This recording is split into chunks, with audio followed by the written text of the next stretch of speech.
Oh,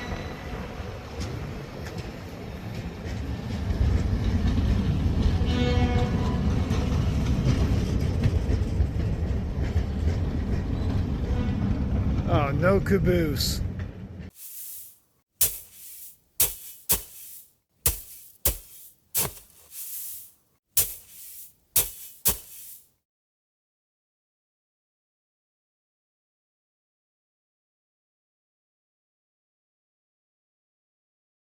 Welcome to California Unearthed. I'm doing something a little bit different on this video. I had a video about 5 years ago I did at the California Railroad Museum. I'm going to go ahead and cut that up into 4 or 5 different videos and kind of do a mini series sort of thing and see if you guys like it. It's going to be about 10-15 minutes per video. But for this first video, what I want to do is concentrate on the outside of the Railroad Museum. And that is around the Old Town Sacramento State Park area. And we're going to go check out some railroad cars, a caboose, some engines, the passenger depot. But I'm going to add a little bit of newer footage to this older footage. So there'll kind of be a mixture of 5-year-old footage and footage that I took about 6 months ago when I was down there. And I'll kind of explain in the video which is the older, which is the newer. So after that, the next 4 videos will be from the inside of the Railroad Museum. So come join me as we check out Old Town Sacramento's California Railroad Museum. We're going to go ahead and start our tour off of Old Town Sacramento here at the California Railroad Museum, because this is one of the more important museums here in Old Town Sacramento. This place is absolutely huge inside. But if you are ever here in Old Town Sacramento, this is the first stop you need to come to and check out all the cool railroad history, locomotives, and cars that they have inside of there. The Central Pacific Railroad Freight Depot that you see right here in front of us is a reconstruction built in 1986 of the original freight depot that once sat here, that was constructed in the mid-1860s. I will also show you the passenger depot here very shortly. And over here is actually a marker, which reads Mile Marker 0, in recognition of the 150th anniversary of the completion of the Transcontinental Railroad, dedicated May 8, 2019. Sacramento served as the western terminus for the first Transcontinental Railroad connecting the east to the west, which began construction on January 8, 1863, with a groundbreaking ceremony by then-Governor and financial backer Leland Stanford. The Central Pacific Railroad Company constructed 690 miles of track eastward over the Sierra Nevada mountains, employing Chinese labor. Meanwhile, the Union Pacific Railroad built 1,085 miles of track westward from the Missouri River settlement of Council Bluffs in Omaha, Nebraska, utilizing Irish and African American labor. On May 10, 1869, the Central Pacific met the Union Pacific at Promontory Summit, Utah, where Central Pacific Railroad tycoon Leland Stanford drove in the ceremonial final spike, which was a gold spike, completing the coast-to-coast railroad connection. The achievement transformed a 6-month wagon journey or sea voyage into a 1-week train trip, forever changing the way people and supplies moved across the country. The Central Pacific Railroad Company, which constructed the western portion of the Transcontinental Railroad, was established in 1863 by 5 pioneering visionaries. The essential and most critical member of the group was that of Theodore Judah, who played a critical role in establishing the first transcontinental railroad across the United States. As a civil engineer, he moved to California in 1854 to become the chief engineer of the Sacramento Valley Railroad, the first railroad built west of the Mississippi River. Although the idea of a transcontinental railroad was first discussed in 1849, it was Judah's dream and determination that made it a reality. Many believe that there was no way a railroad could be built through the Sierra Nevada mountains, earning Judah the nickname Crazy Judah. His knowledge and determination led him to survey and identify the best possible route through the Sierra Nevada mountains, particularly through Donner's Pass. He successfully lobbied the U.S. Congress for support to build his dream and secured 4 investors. Leland Stanford, governor of California and namesake for Stanford University, Collis P. Huntington, Mark Hopkins, and Charles Crocker, known as the Big Four. Unfortunately, Judah did not live to see the completion of his railroad, as he died in 1863 of yellow fever that he contracted in Panama.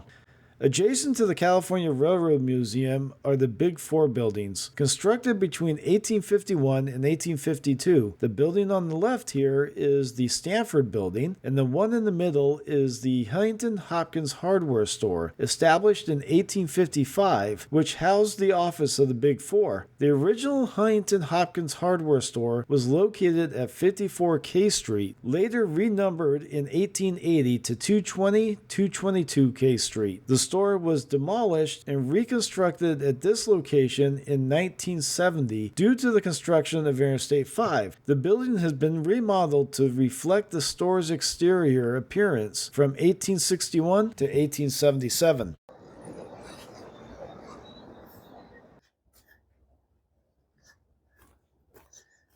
This is just down from where the locomotive and those two cars are stored. They're in the building.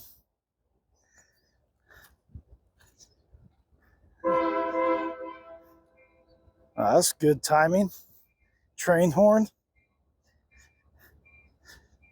Let's see what this is.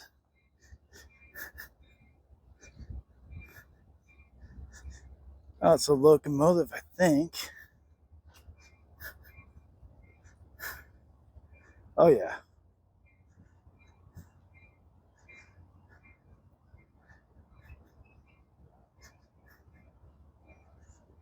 Get a good shot of it here.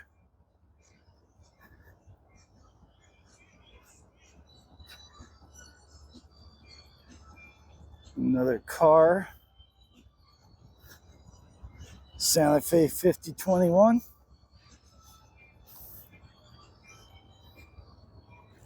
Cool things here. This is all in the state park section of the museum area. We're going to go into Old Town here in a moment.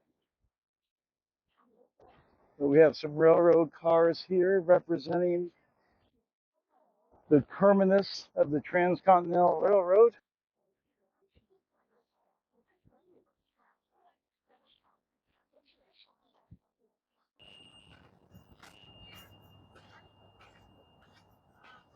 There's a caboose. Not a lot of young people know what this car is. This used to go at the end of the train.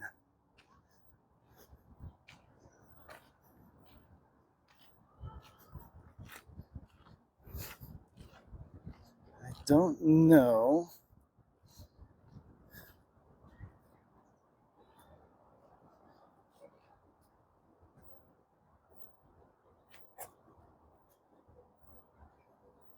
Let's see if we can see inside. I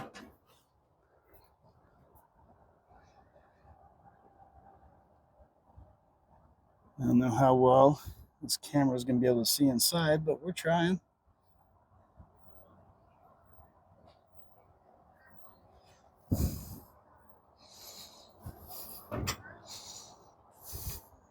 This is the breathtaking reconstructed Central Pacific Railroad passenger depot as it appeared around 1876. Visitors can step inside and be transported back in time as you approach the station master Samuel Robinson's ticket office. Look into the telegraph office where the sound of dots and dashes filled the air. Look into George Smith's crowded baggage room and take a seat in the waiting room that was intended for women and children only. Just imagine traveling to California on the train, all those hundreds or thousands of miles, and arriving here in Sacramento, an unknown land, and seeing this passenger depot for the first time with the river right across the other side of the tracks. It really must have been something to see in the late 1870s. So we're going to go over here and check out the engines and the cars that they have back here in the storage area behind the passenger depot.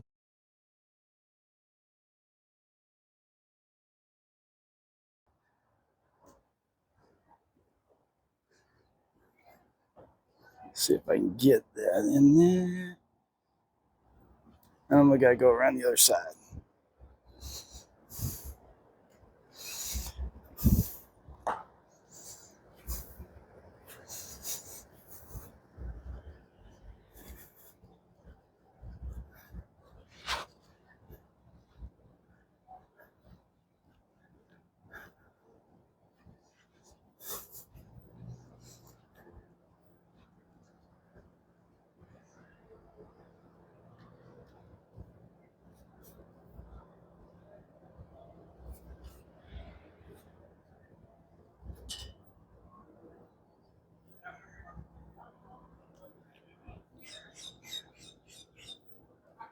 Oh, these are just cars now. They used to have engines in here.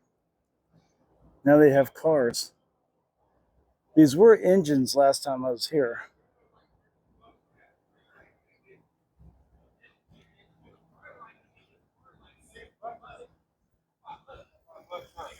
Oh, here we go. Here we go.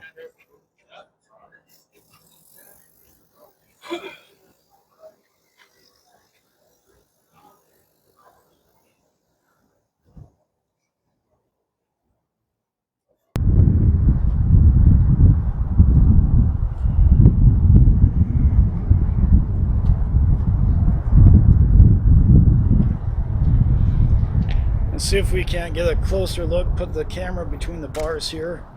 See if we can't get a good look at this engine.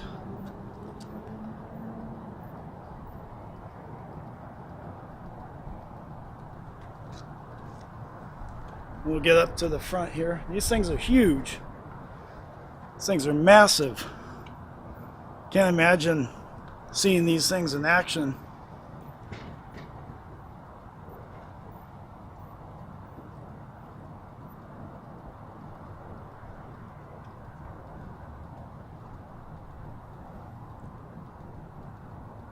Then we have another one on this other side.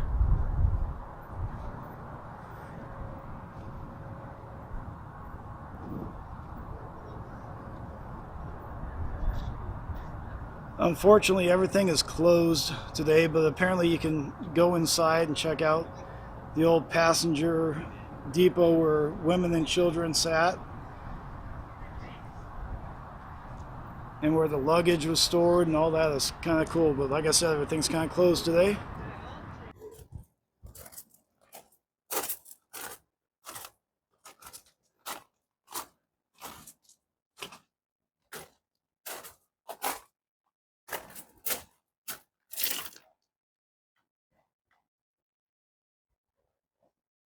Can't see much here, but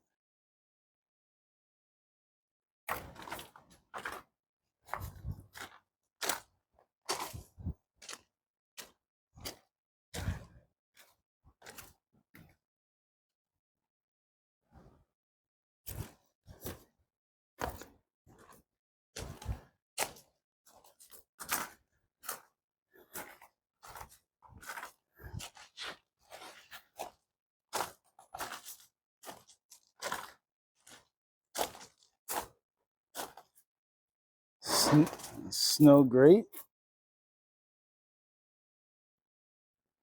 Push the snow out of the way of the engine.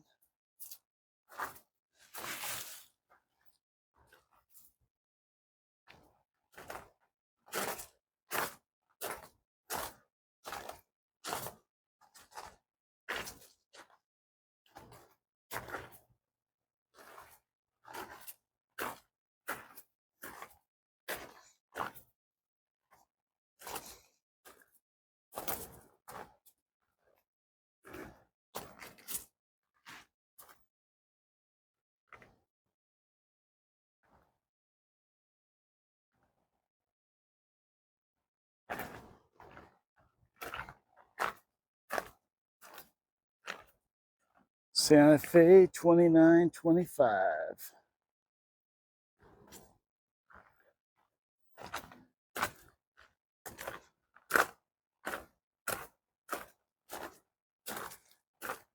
Here we go, passenger car here.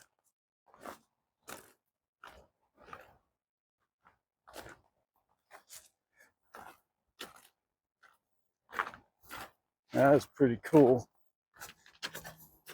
Just imagine riding in this late 1800s, early 1900s. And you can see inside these over in the Railroad Museum, some of the cars you can go inside and check out.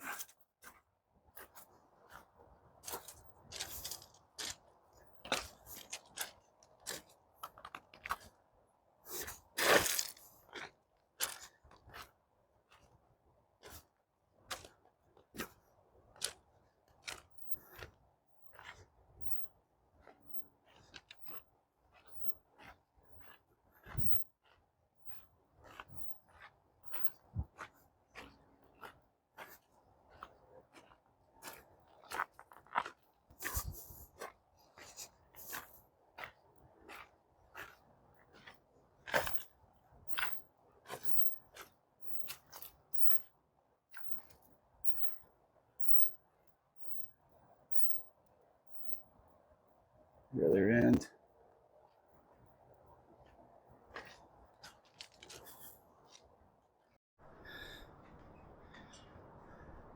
Can't really get a good shot in there because of the bars.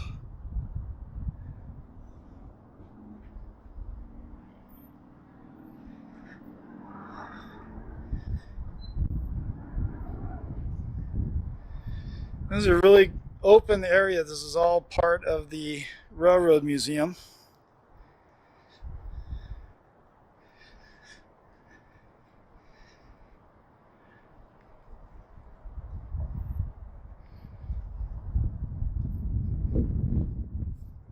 Go down here.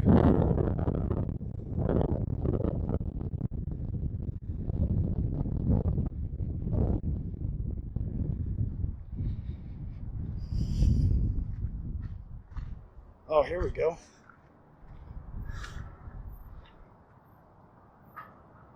Look at that. That's cool. Looks like this is one of those pump carts. You get somebody on either side of it. Go up and down, pump, go down the rails. That's an old engine right there.